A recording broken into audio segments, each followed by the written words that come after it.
Du sable entre les dents, le souffle du rotor dans les oreilles, la main d'un petit garçon dans la mienne alors que nous traversions la ruelle vers le convoi. Puis le téléphone satellite a vibré contre mon porte-plaque comme un colibri piégé sous le Kevlar. J'ai failli laisser sonner. On ne prend pas d'appel en pleine extraction, mais quelque chose, appelons ça le radar d'une mère, m'a poussé à répondre. Madame, la voix était rauque. Haletante, c'est l'hôpital pour enfants Saint-Joseph. Votre fille est dans un état critique. Mon cerveau n'a pas traité les mots dans l'ordre.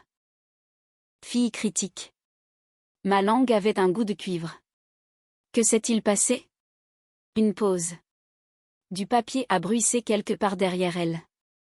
Un moniteur bipait trop vite. La nouvelle femme de votre mari l'a amenée. Elle a parlé d'une chute, mais les blessures ne correspondent pas. L'infirmière a dégluti. J'ai appelé l'inspecteur. Il ne bouge pas. Pourquoi? Parce que son frère est le commissaire central. La ruelle s'est rétrécie. Mon monde s'est rétréci avec elle. J'ai regardé mon équipe charger le garçon et sa grand-mère dans le blindé, les bouches bougeant dans une langue que je ne pouvais pas entendre par-dessus le bourdonnement dans mon crâne. Écoutez-moi, a chuchoté l'infirmière, puisant du courage là où personne ne lui en avait donné. Si vous voulez que la vérité éclate, cela ne dépend que de vous pendant un instant. La zone de guerre autour de moi était plus calme que la ligne téléphonique. J'ai dit, préparez son dossier. Ne la laissez pas sortir. Documentez tout. Photographiez tout. Chaîne de possession sur chaque vêtement. Je suis à des milliers de kilomètres, mais j'arrive. Madame, a-t-elle commencé? La ligne a coupé. Ce n'était pas sa faute. Je bougeais déjà. J'ai tendu le téléphone satellite à mon second avec les dernières instructions pour le transfert. Emmenez-les à la base d'Istres. Continuez le convoi. Vous brisez le protocole, a-t-il dit, sans accuser, constatant un fait. Le protocole n'élève pas mon enfant, j'ai répondu. Décollage dans 30 minutes. 30 sont devenus 21. Notre pilote me redevait un service depuis Gao. Il n'a pas demandé pourquoi. Sur la piste, la chaleur ondulait sur le tarmac comme un mirage de toutes les choses que je pensais solides. Alors que l'appareil luttait pour prendre de l'altitude, j'ai fixé la carte sur mes genoux, l'océan entre une mer et la chambre où sa fille gisait sous des lumières trop vives pour de petits yeux. Voici le truc avec les systèmes. Ils gardent des secrets pour les gens qui les construisent. Et au moment où un système a choisi la douleur de ma fille comme prix de son silence, il est devenu mon ennemi. Que se passe-t-il quand les personnes censées protéger deviennent celles qui font disparaître la vérité d'un enfant? On arrête de demander la permission.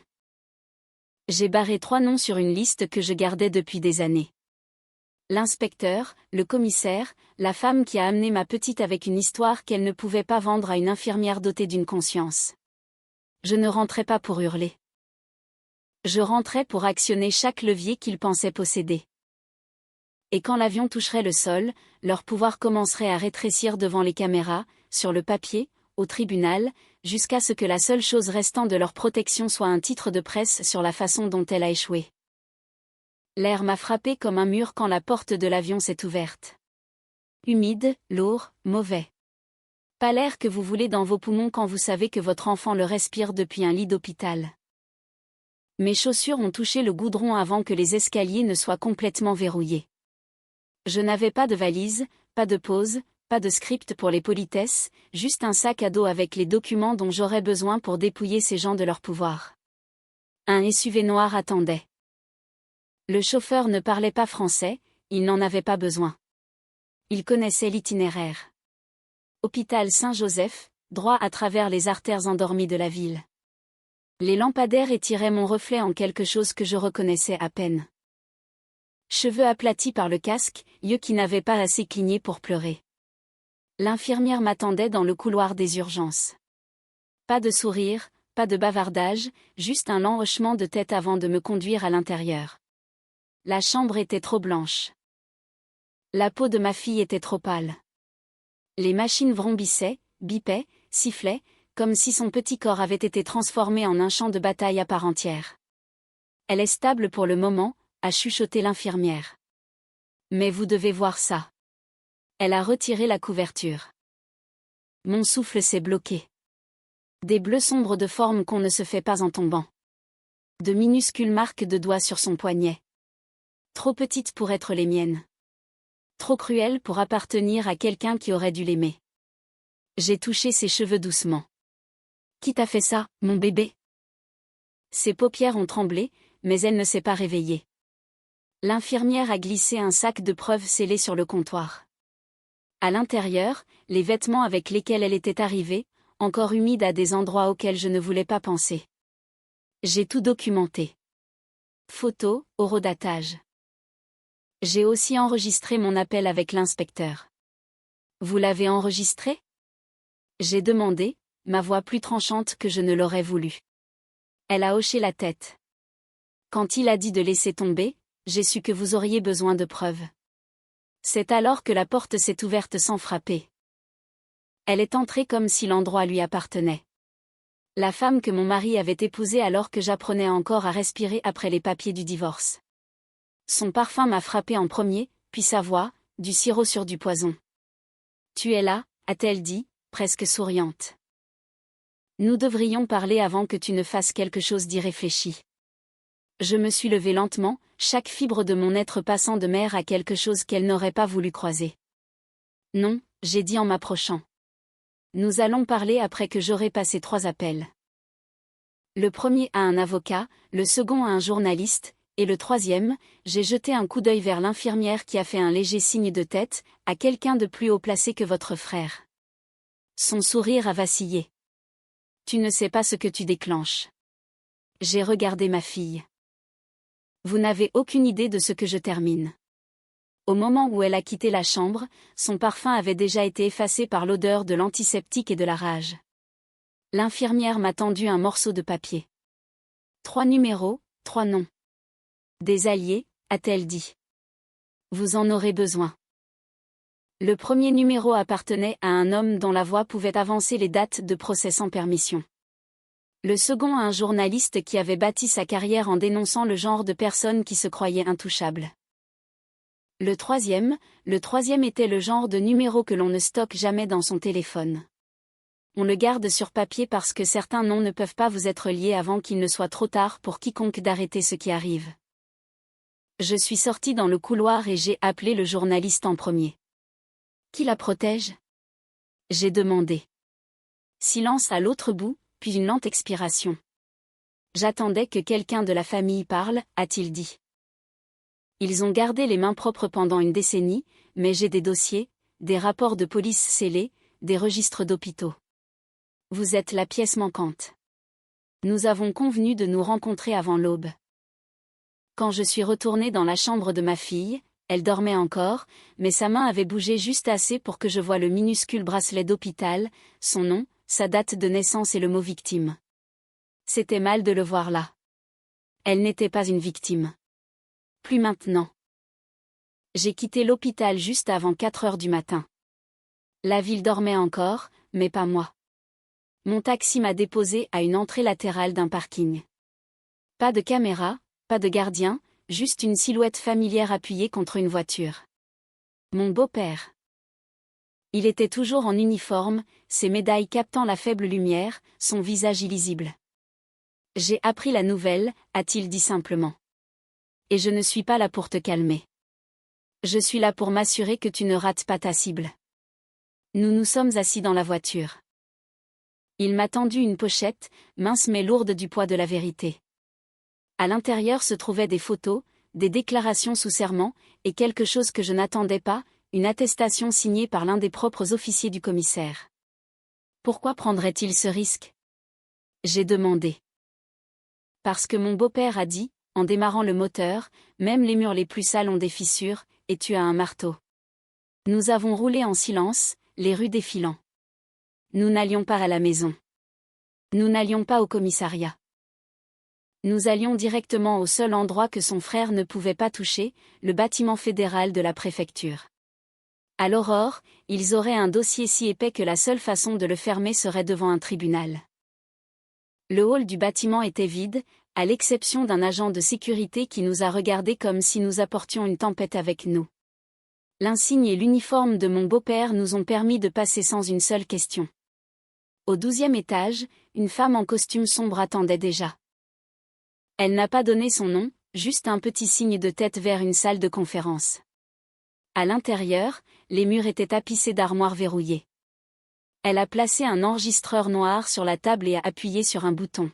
« Commencez par le début », a-t-elle dit. Je leur ai tout raconté. L'appel téléphonique au Sahel, l'hôpital, l'inspecteur qui n'est jamais venu, les avertissements chuchotés sur le commissaire. Chaque mot semblait gratter quelque chose à vif en moi. Mais je ne me suis pas arrêtée. Quand j'ai eu fini, la femme a fouillé dans sa pochette et a glissé une photo sur la table. C'était ma fille, prise des mois auparavant, assise sur un banc de terrain de jeu.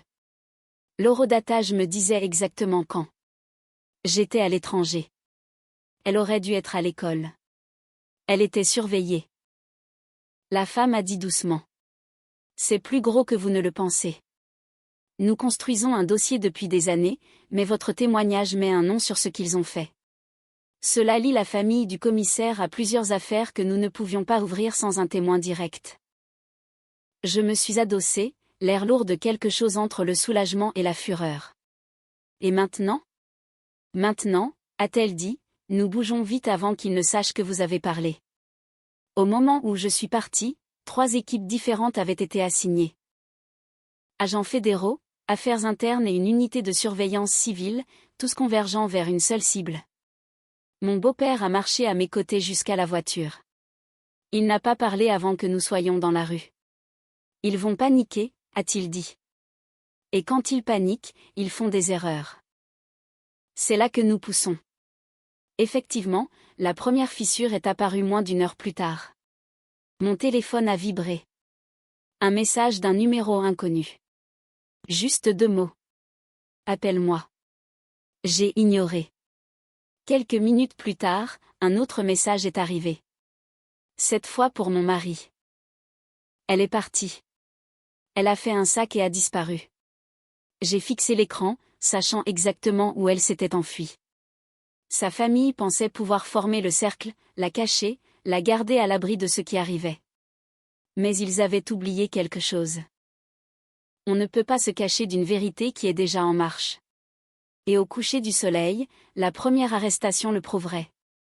Au coucher du soleil, les rues autour de la maison du commissaire semblaient trompeusement calmes. Des enfants à vélo, des arroseurs sifflant sur des pelouses tondues de près. Mais je pouvais sentir le changement dans l'air. Depuis le siège passager du camion de mon beau-père, j'ai regardé 2 berlines banalisées remonter le pâté de maison. Elles se sont garées sans cérémonie, les portières s'ouvrant pour révéler des agents en civil. Pas de sirène, pas de cri, juste un mouvement calme et délibéré. C'est maintenant, a murmuré mon beau-père. Ils entrent. Les agents n'ont pas frappé. L'un d'eux a utilisé une clé. Plus tard, j'apprendrai qu'elle avait été saisie lors d'une perquisition plus tôt cet après-midi-là. Ils ont disparu à l'intérieur, les secondes s'étirant comme des heures. Puis, une silhouette a émergé, pas le commissaire, mais sa femme, la belle-mère de mon mari, les cheveux en désordre, les yeux fuyants. Elle n'était pas encore menottée. 2 autres agents ont suivi, chacun portant des sacs de preuves scellés. Même d'ici, je pouvais en distinguer un. Le sac à main en cuir sombre que j'avais entendu ma fille décrire au personnel hospitalier. Celui qu'elle disait avoir été utilisé pour transporter quelque chose. Mon téléphone a vibré à nouveau. Cette fois, c'était mon mari. Ils disent que tu as tout gâché. Papa est furieux. Je n'ai pas répondu parce que de l'autre côté de la rue, le commissaire lui-même est enfin sorti. Pas d'uniforme, juste un t-shirt gris et un jean, les poignets liés par l'acier. Les voisins se sont figés en pleine phrase, fixant la scène. Une femme a lâché son sac de course, des oranges roulant sur le trottoir. L'un des agents a parlé brièvement dans une radio, puis a fait signe à un SUV noir qui tournait au ralenti au coin de la rue. Il l'emmène directement en garde à vue fédérale, a expliqué mon beau-père en démarrant le moteur. Pas d'arrêt, pas d'arrangement en coulisses. Mais je ne regardais plus le commissaire. Je regardais la femme sur le pas de la porte, la belle-mère de mon mari, agrippant le cadre comme s'il pouvait la maintenir debout. Son regard a trouvé le mien de l'autre côté de la rue, et pendant une fraction de seconde, son visage s'est vidé de toute trace de défi. Elle savait que quel que soit le pouvoir qu'elle pensait avoir, quelle que soit la protection que son nom de famille offrait autrefois, c'était fini. Mon beau-père a passé une vitesse. Demain, a-t-il dit, nous irons chercher les autres.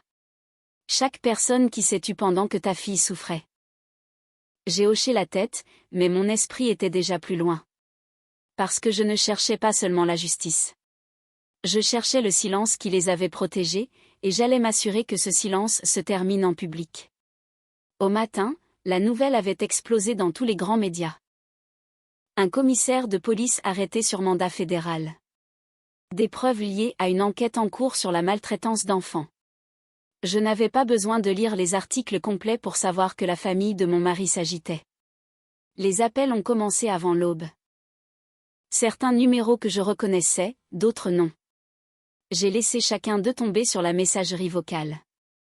À exactement 9h12, la caméra de la grille d'entrée a capté mon mari debout là, toujours dans sa veste militaire, la mâchoire serrée.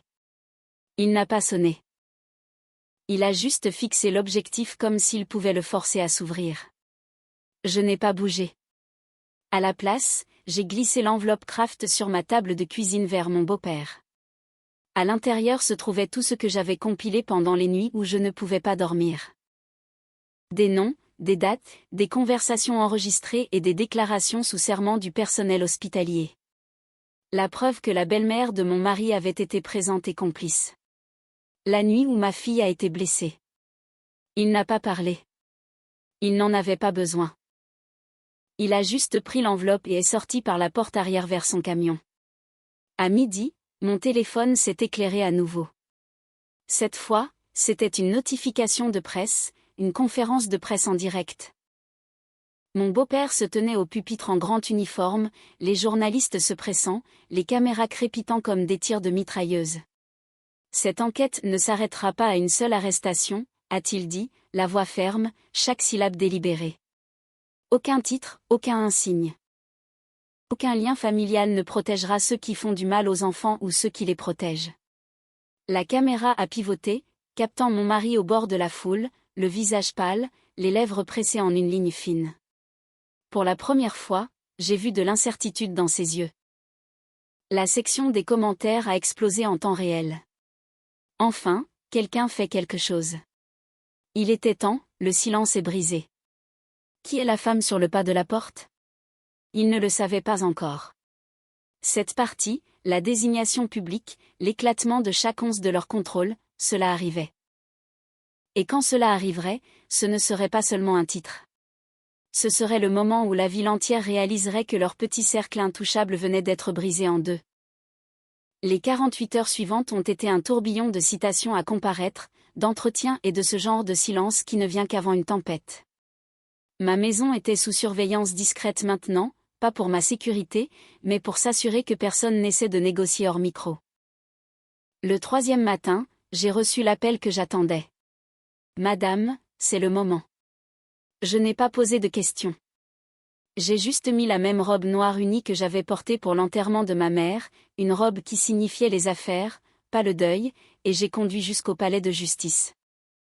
Le couloir devant la salle d'audience 4B était bordé de visages que je ne connaissais que trop bien. Les amis de mon mari du département, la famille de sa nouvelle femme, quelques hauts fonctionnaires de la ville qui me souriaient autrefois lors des collectes de fonds. Aucun d'entre eux n'a croisé mon regard. À l'intérieur, la voix du procureur était nette, presque chirurgicale. Monsieur le juge, l'État demande l'admission de la pièce C, l'enregistrement complet de la conversation entre la prévenue et l'inspecteur Marc Henly pris 2 jours après l'incident. La salle s'est tue et ma voix a rempli les haut-parleurs, calme, claire, inébranlable, alors que je demandais à la nouvelle femme de mon mari, « Penses-tu qu'elle se remettra un jour de ce que tu lui as fait ?» Sa réponse dégoulinait d'arrogance. Elle survivra, mais peut-être qu'elle apprendra à rester à sa place. Des halètements ont parcouru la galerie. Le stylo du juge s'est figé en plein vol. La mâchoire de mon mari s'est crispée, mais il ne s'est pas retourné pour la regarder. Le procureur n'a pas fait de pause. Monsieur le juge, pièce D. Les transferts bancaires montrant des paiements à plusieurs parties en échange de la suppression de preuves. Un par un, leurs secrets se sont déversés, nom, montant, date. Le réseau de protection qu'ils pensaient invisible était maintenant mis à nu sous les lumières de la salle d'audience. Quand ce fut fini, le juge n'a pas levé la séance immédiatement. Au lieu de cela, il s'est penché en avant, la voix lourde. Ce tribunal ne tolère pas l'abus de pouvoir, surtout lorsqu'il est utilisé pour protéger contre le mal fait aux plus vulnérables. Je veillerai à ce que tout le poids de la loi soit appliqué. Je n'ai pas regardé mon mari en sortant. Je n'en avais pas besoin car la prochaine fois que nous nous verrions, ce ne serait pas chez nous. Ce serait face à face avec une table et la loi entre nous. Le verdict est tombé plus vite que quiconque ne l'espérait. Coupable sur tous les chefs d'accusation. Le marteau est tombé comme la note finale d'un tambour de guerre. La nouvelle femme de mon mari s'est agrippée au bord de la table de la défense. Ses ongles parfaitement manucurés s'enfonçant dans le bois jusqu'à ce qu'ils deviennent blancs. Ses yeux étaient fixés sur le sol. Le même homme qui se targuait autrefois de tout contrôler était maintenant dépouillé de chaque once de pouvoir. À l'extérieur, les marches du palais de justice étaient inondées de journalistes, les micros s'étirant comme des lances. Je ne me suis pas arrêté. Je n'avais aucune déclaration pour eux. Pas encore. Mon seul objectif était de rentrer chez moi auprès de ma fille qui se remettait encore, apprenant encore à dormir sans peur. Ce soir-là, alors que j'étais assise à son chevet, mon téléphone a vibré avec un message d'un numéro inconnu. Je ne savais pas. Je le jure. C'était de l'un des officiers qui était chez nous le soir où c'est arrivé, celui qui m'avait ri au visage quand j'avais supplié pour de l'aide. J'ai répondu lentement. Vous ne vouliez pas savoir, et maintenant vous savez. Les jours qui ont suivi ont été calmes. Pas paisibles, pas encore, mais d'un calme qui signifiait que la tempête était passée. Le commissaire, son frère, a été contraint à une retraite anticipée. Son insigne retiré, son influence disparue. L'inspecteur, qui avait refusé d'enquêter, a perdu son poste et sa pension. Quant à mon mari, il passerait les 20 prochaines années derrière des murs qu'il utilisait autrefois pour piéger les autres. Quant à moi, je n'ai pas célébré. La vengeance n'avait pas été douce. Elle avait été nécessaire. Un après-midi, alors que je préparais du thé, ma fille s'est glissée dans la cuisine, les cheveux en désordre à cause du sommeil. Elle s'est appuyée contre moi et a chuchoté « Maman, tu as tenu ta promesse. » Je n'ai pas demandé de laquelle elle parlait.